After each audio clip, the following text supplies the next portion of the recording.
Stu Ferguson here, bringing you an update on the Hive Doctor Bottom Board.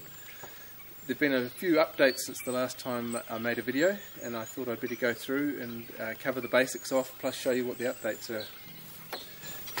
So we've got the basic ventilated bottom board here. Now it's not a fully ventilated bottom board. There are the mesh bottom boards which are about 80% open. This one here is only about 7% of the floor area that's open. So we call it a partly ventilated bottom board, and the idea of that is it maintains the humidity in the brood chamber to allow the brood optimal conditions to live. Just cover a couple of the basics off on the bottom board. So we've got the hive, the markers on the front, which is probably the most identifiable thing on the Hive Doctor. These here can be configured in any way you want, so they just click out, you squeeze them from underneath, they can click out, and you can swap them around.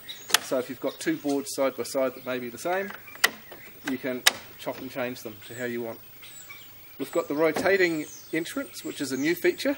This here is shown in the open position currently, and you can turn it around. There's an indent, and that reduces down to the wasp protection setting, and then turn it to the fully closed position, and you can move the hive. The other features on it, we've got the hive lugs, which prevent the box from moving off the hive, and they stop the box from moving off the hive. And we've also got some new features here, the front lugs, which you can leave the box in this position all summer if you want with the reduced position, or if you feel the need, you can lift it over that into the fully open position, and this way the bees have access all the way along here to exit the hive, enter and exit the hive. However, I'm running almost 1,000 hives, and we run them in this position the whole time and have shown no detrimental effects to honey gathering capability. The other features we've got are these areas at the back here, and funnily enough they're shaped a little bit like a hive tool. The idea being that when the box is properlised down, you can get the hive tool under here and crack open your box without damaging the edges of your box. We've got the screw holes on each corner to screw the hive down, the pellet down, and that's really important from the perspective that it is only plastic.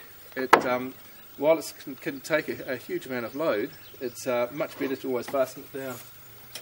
The way I do it is usually stainless steel 50mm screws, and just to put them in and have them sitting in there, and then I can mount them onto pallets or whatever you're mounting them on, but they really are, it's preferable if you do mount it on a sturdy flat wooden structure underneath, or concrete, put it on a flat concrete surface or so forth. Okay, we also supply two different trays.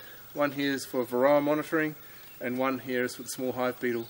Now that's generally used in Australia or the States where they have small hive beetle problems, and the idea is you put the diatomaceous earth in the bottom, slide that into the hive base, and it will trap all the hive beetle. But that usually goes at the rear of the hive. And then we've got the white varroa tray. That simply slides into the middle of the hive, and can be used as a monitoring count for varroa. It has a little grid pattern on the bottom, so you can count there inch by inch. So you should be able to count the number of varroa per inch. And you've also got a little feature here that you can punch out a hole if the bees you're finding that bees, if you've got small bees, which the Australians seem to have, and they get through, we can actually exit the bees through this little hole here. The channels at the end are purely to trap water. What can happen is that the water can track around the hive strap, which I've got on the back here. It can trap around, and the idea is that you can trap the water there, and then there's some punch outs there, or you can drill out holes in the bottom and it will drain the water from the edges without the water getting into here, if that's an issue. One thing to note is that in winter, when you've got a warm, moist, humid hive at the top and you put your tray in underneath, we've got a cold surface here, and the hive might have had a little flow, or you've just fed it, you will get a lot of condensation and the trays will fill with water because you've got that massive humid environment up top, cold surface underneath, and all the humidity in the tray will just condensate and you'll get lots of water in there.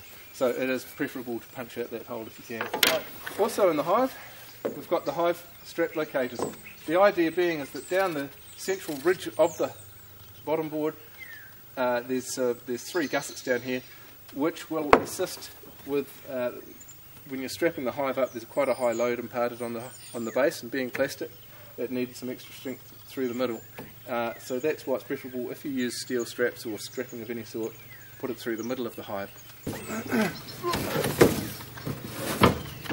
Right, just talking about the hive strap, here's a hive strap on the base mounted on a hive with the hive strap going through the middle.